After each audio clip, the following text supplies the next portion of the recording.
E aí, meu amigo, tudo bem? Beleza? Estamos aqui para mais uma super videoaula de biologia com o seu professor de biologia preferido, professor Roque Alves, onde nós vamos dar continuidade ao nosso estudo da citologia, que essa é a ciência responsável pelo estudo das células.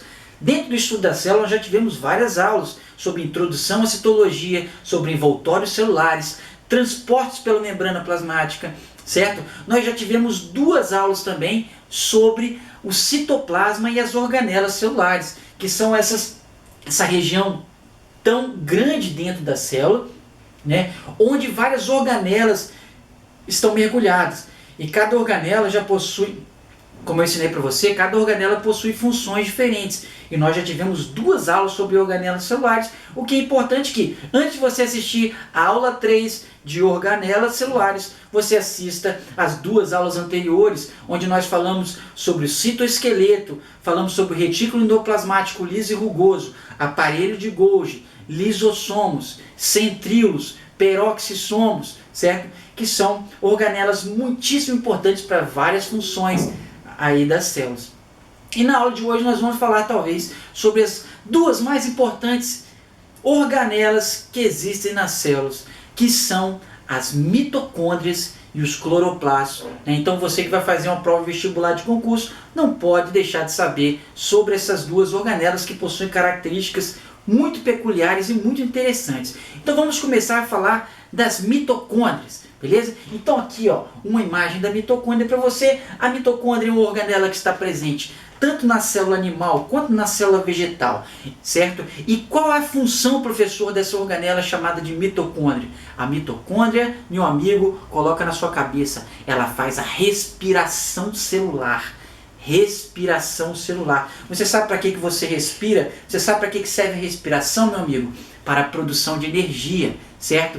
Então perceba que a mitocôndria é como se fosse o motorzinho da célula, é como se fosse uma pilha que fizesse a célula funcionar, produzir energia para a célula toda, beleza? Então, coloca na sua cabeça aí, ó, qual é a função das mitocôndrias? É realizar uma reação química muito importante chamada de respiração celular. E essa respiração celular é responsável por produzir energia. E como que essa energia é produzida, professor? Energia elétrica? Não, é uma energia química, conhecida através de uma molécula chamada de ATP, adenosina trifosfato. É essa substância que é produzida pela mitocôndria e é essa substância que, quando é quebrada dentro da célula, ela vai fornecer energia para que vários processos celulares aconteçam. A movimentação celular, a produção de substâncias, ou seja, várias coisas, várias reações químicas só acontecem devido à energia produzida na respiração celular, e essa respiração celular é realizada por essa organela tão importante que são as mitocôndrias. Vamos dar uma olhada na reação química da respiração celular? Então perceba aqui, ó, que a respiração celular ela produz energia, como a gente aprendeu. Mas o que é necessário para que a célula, a mitocôndria, produza energia? Né? São duas coisas que são muito importantes. A primeira, glicose, certo? Então, a glicose é um composto orgânico que tem como principal função a produção de energia. Eu já te ensinei isso lá na aula de bioquímica. Mas quem utiliza a glicose para produzir energia são as mitocôndrias. Mas não só a glicose. E perceba que uma coisa é fundamental também para a produção de energia, que é o oxigênio. Olha só que interessante. Então, glicose mais oxigênio vai ser responsável por produzir energia. E esse processo de produção de energia vai eliminar algumas substâncias, como o gás carbônico e a água, certo? Então perceba que essa aqui que você está vendo é a reação química da respiração celular. E quem faz essa reação química tão importante, que é responsável pela utilização do oxigênio, a utilização do alimento, para produzir energia e liberar gás carbônico e água, certo? Então pensa aí, ó, de uma forma macro. Quando você respira, o oxigênio ele está no ar, ele entra dentro dos seus pulmões ele é jogado no sangue, as hemácias vão transportar esse oxigênio até as células, a célula vai pegar o oxigênio e glicose, produzir energia, liberar gás carbônico, que vai voltar através das veias, certo? Então olha só que interessante, quem produz energia para todas as células são, na maioria das células, né, no caso das células eucariontes, são as mitocôndrias, que são que é essa organela tão importante. Mas uma coisa muito interessante existe nas mitocôndrias, que diferente das outras organelas, né, que quem constrói elas são estruturas presentes nas células, olha só que interessante, senhores, a mitocôndria ela tem uma capacidade de se autoduplicar. Olha que interessante isso. Então ela é uma organela que ela parece muito com uma bactéria, né? Eles têm semelhanças muito grandes entre as mitocôndrias e as bactérias, assim como os cloroplastos, que nós vamos falar na próxima aula. E a principal semelhança é essa, que quando a célula precisa de mais mitocôndrias, essas mitocôndrias simplesmente se duplicam. É como se ela fosse um ser vivo que vive em associação dentro da célula. Se você quiser saber mais informações sobre isso, procure informações sobre a teoria da endossimbiose, que fala que a célula eucarionte surgiu porque englobou uma bactéria. Mas não vou falar disso agora não. Vamos falar de mitocôndria. Então a mitocôndria, perceba, além de realizar a respiração celular, a produção de energia, essa mitocôndria ela tem uma capacidade de se autoduplicar, ela se autoduplica.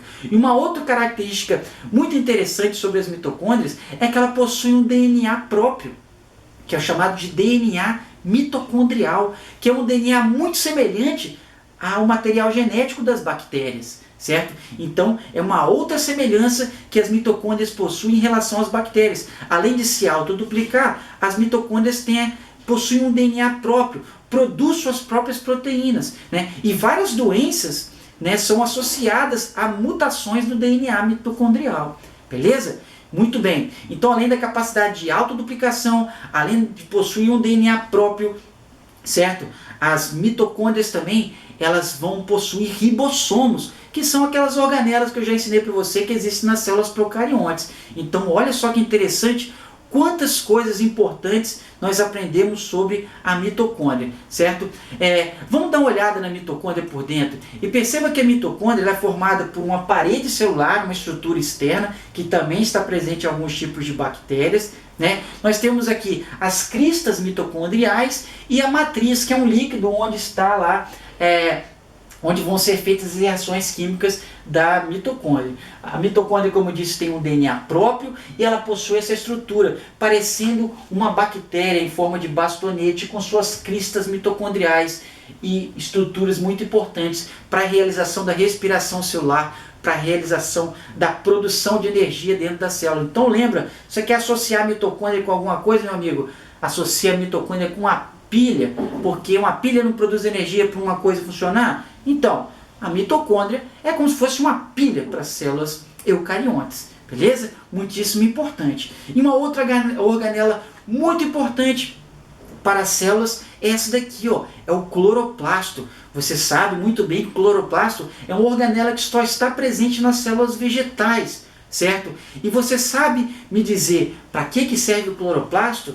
O cloroplasto ele é muito importante para uma reação química que você já aprendeu, chamada de fotossíntese. A fotossíntese é uma reação química que faz com que os vegetais consigam produzir o próprio alimento. É por isso que os vegetais são chamados de seres vivos autotróficos ou autótrofos, porque eles conseguem produzir o próprio alimento. Então uma planta ela não precisa de se alimentar de nada. A planta produz o próprio alimento utilizando alguns componentes que existem na natureza, certo? Então olha só, o interior do cloroplasto, você pode perceber que existe uma proteína dentro dele chamada de clorofila, que dá essa cor verde para as plantas devido à presença do magnésio. Então olha só que interessante, dentro do cloroplasto existe uma proteína chamada de clorofila, e essas proteínas clorofilas são responsáveis por uma reação química muito importante que você já ouviu falar, chamado de fotossíntese. E para que serve a fotossíntese, professor?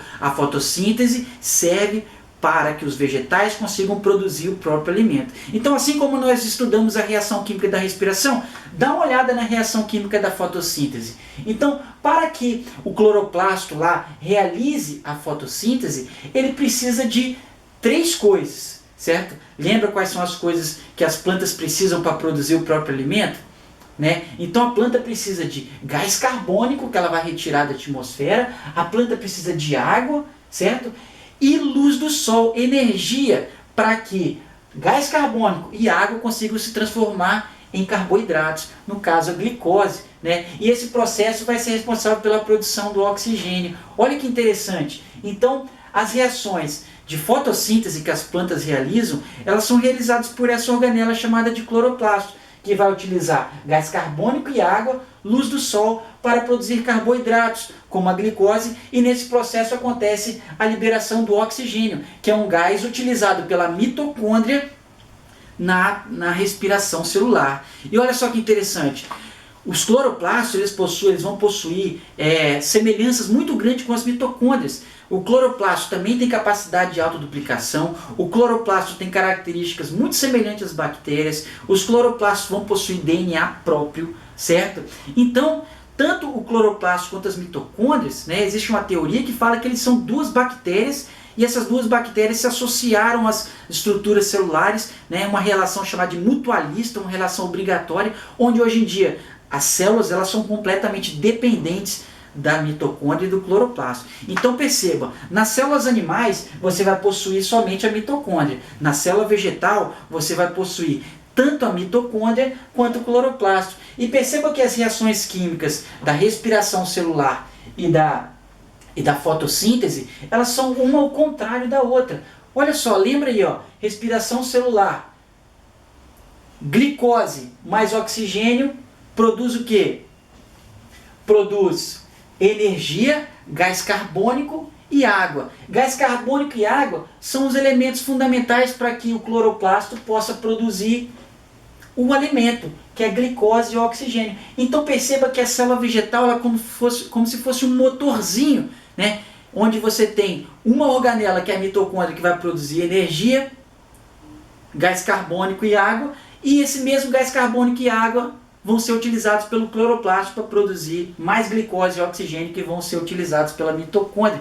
Então perceba essa relação importante que existe entre mitocôndria e cloroplasto na célula vegetal, e como essas organelas são importantes e curiosas, pois possuem capacidade de autoduplicação, DNA próprio, parede celular. Então perceba aqui, ó, que a célula vegetal, você já aprendeu que uma das diferenças é a presença da parede celular. Você aprendeu outra diferença, que é a presença do vacúolo vegetal na aula anterior. E agora uma outra diferença da célula vegetal para a célula animal é a presença do cloroplasto, que são essas organelas que possuem clorofila no seu interior, que é responsável pela fotossíntese, talvez seja a reação química mais importante que os seres vivos fazem. E a fotossíntese, ela não acontece só nas plantas, né? Acontece nas algas, nas microalgas, né? E alguns tipos de bactérias, chamadas de cianobactérias, que possuem clorofila no seu interior também. Tá bom? Então, aqui termina nossas 3 aulas sobre organelas celulares, onde nós falamos principalmente nessa videoaula agora sobre mitocôndria e cloroplasto, que são 2 organelas que você não pode deixar de saber para uma prova vestibular, para uma prova de citologia, tá bom? Espero que você tenha gostado dessa aula, espero que você tenha aprendido coisas sobre as organelas celulares. Assista as 3 aulas, são importantes, e eu te encontro na próxima aula, que é a aula que nós vamos falar sobre o núcleo da célula e sobre a importância dos cromossomos e tudo mais, como a estrutura de um núcleo de uma célula, tá bom? Então eu te aguardo na próxima aula sobre núcleo celular, tá bom? Um grande abraço, professor Roque Alves, espero que você tenha gostado dessa aula. Tchau, meu amigo!